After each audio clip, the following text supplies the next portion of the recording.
Hello guys, മണി സലാലയാണ് ഞാനുള്ളത്. ഫാത്തിമ ബിൽഡിങ്ങാണ്. ഇവിടെ സലാലിലുള്ള Salalah Fathima ബിൽഡിങ്ങിൻ്റെ അവിടെ ഉള്ളത്. നമ്മളെ ഈ ഭാഗത്താണ് ഫാത്തിമ ബിൽഡിങ്ങിൻ്റെ ഇവിടെയാണ് ഇളന്നിങ്കട ഒന്നായിട്ടൊന്ന് കാണിച്ചതാണ്. നമ്മൾ ആ തല തൊട്ട് കണ്ടൊക്കെ ഞാൻ ചെറുതായിട്ടൊന്ന് സൂം ചെയ്ത് കാണിച്ചതാണ്. അപ്പോൾ വണ്ടികളൊക്കെ വന്ന് ഗൈസ്, തെങ്ങ് ഇതിൻ്റെ അടുത്ത് തന്നെ തെങ്ങും കാര്യങ്ങളും ഇളന്നിങ്കട വരുന്നു.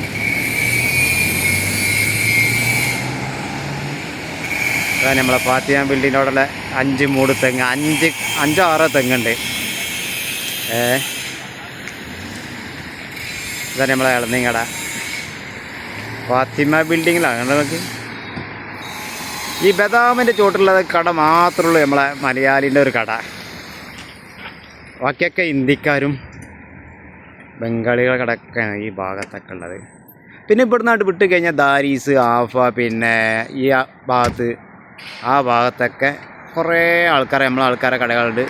സലാലിയിൽ എന്ന് പറഞ്ഞാൽ ഇളനീരിൻ്റെ കടയാണ് മെയിനായിട്ടുള്ളത്. എല്ലാ സാധനങ്ങളും നമ്മൾ മസ്കറ്റിൽ നിന്ന്, ദുബായിൽ നിന്ന്, അവിടുന്ന് പിന്നെ പല ഭാഗത്ത് സൗദി, അവിടുന്ന് ഇവിടുന്നൊക്കെ വരുന്ന ആൾക്കാർക്ക് നല്ല അടിപൊളി സാധനങ്ങൾ കിട്ടും ഇവിടെ. നല്ല ഫ്രഷ് സാധനങ്ങൾ. എന്താ വെച്ചാൽ നമ്മളിതിൻ്റെ പണിക്കാരായതുകൊണ്ട് ഇപ്പോൾ എന്താ വെച്ചാൽ ഒരു ഇതും ഉണ്ടാവില്ല, ചതിയോ കാര്യങ്ങളൊന്നും ഉണ്ടാവില്ല. ഒക്കെ ഫ്രഷ് സാധനങ്ങൾ കണ്ടോളി. شوف هذا مش لاقي دكان في سلالة في موجود. شوف هذا كله في موجود. هذا سلالة في موجود. هذا هندي. هذا هندي دكان. هذا شوف هذا شرع. هذا زين. هذا بابايا كله في موجود. هذا سلالة. شوف എവിടെകളെ ഇവിടെ പേര് ഇതൊക്കെ നോക്കിയാളികളെ അടിപൊളിയല്ലേ. അവിടെ നോക്കി ഇവിടെ നിന്ന് ഇങ്ങനെ വന്നത് ഇതൊക്കെ ഒരു 1.5 കടകളാണ്. എന്ത് സാധനമാണെങ്കിലും ഇവിടെ കിട്ടും, ഒരു ഇതില്ല. ഓക്കെ ഗായ്സ്, ഞാൻ ഇവിടെ ഉണ്ട്. Very good.